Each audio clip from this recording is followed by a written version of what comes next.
I'm as far away from him as I can get. And he tells you to relax and just go with whatever happens, you know. So I think, okay, I'm going to make up a story now. Now's it. So I'm sitting there, and the next thing I know, it feels like my hands go up and hands come down and just pull me right on up. That's what it feels like. And now I'm just up above everybody. And I'm walking with this Native American. And he's speaking to me in his language, and I understand it. Mm-hmm. And I'm responding back in the language, okay? And I'm like, now this is weird. Because I don't speak that language, but yet I can understand it, and I'm speaking it. This is weird.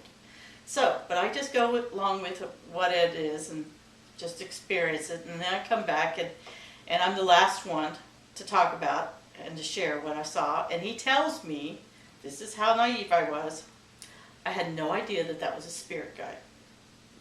No idea. You know, he tells me, that was your spirit guide. That's one of your spirit guides. Yeah. So, then we break for lunch.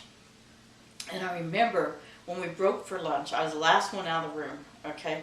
Because I'm shaking inside as well as outside, and I'm extremely cold, okay? And I'm overwhelmed, and I can't figure out what just happened, okay? And I remember getting my food and going outside and just sitting in the sun by myself because I'm cold, and I'm overwhelmed, and I don't know what just happened. Okay, so now it's time to go back.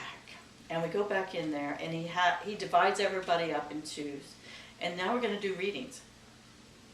We're going to do readings on each other. I've never even had a reading. And now I'm going to do a reading? I don't even know what one is.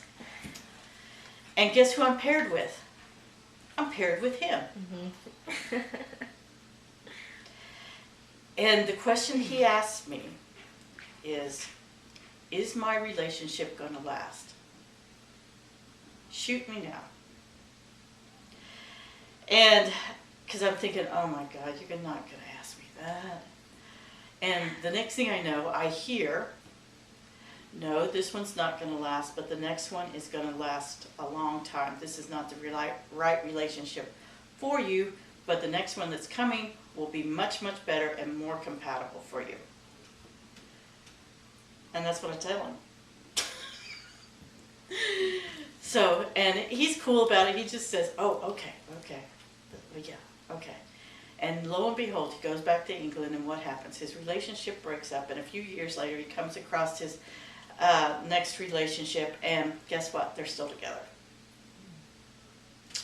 So that's kind of how I got started. And then as far as channeling Mary Magdalene, that was just kind of a fluke that I fell into too.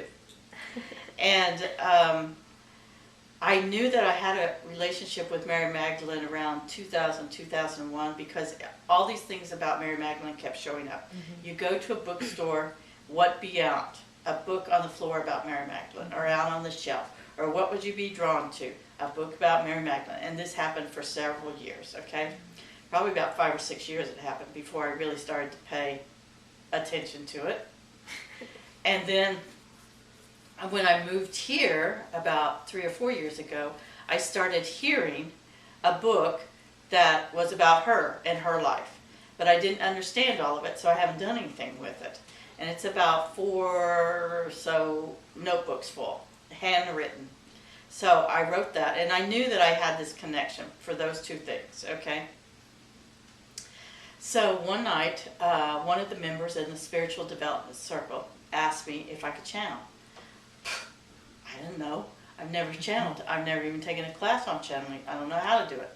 So I said to her, well, you know, let's try it. Let's see what happens. No expectations. And we'll try it and see how it goes. So we did. We set the camera up the next Tuesday. We set the camera up and we started rolling. And it happened. And I don't remember that much of it. And I thought that I spoke just like I do now, okay? But they have informed me I didn't. They've also informed me that my hand went like this because I can't stand to look at the video the whole time. And I guess it was about an hour to an hour and a half the first time. and my hand was going like this the whole time. And so from then on, I remember when I came back, it's just seeing their faces. And I saw the girl that asked me if I could channel, I saw this look of just sheer joy on her face. I've never seen anything like that. I've never seen that look on anybody else's face. And I remember the energy in the room was just like, what did we just experience? What just happened? And I can remember this distinctly, the look on their faces. And I said, let's just go. Let's just end this now. And you guys go home and just think about what happened. And we'll come back next week and we'll talk about it. And that's what we did. And that's when we decided that we would do this every 3 weeks. And that was in May. And that's what we've done.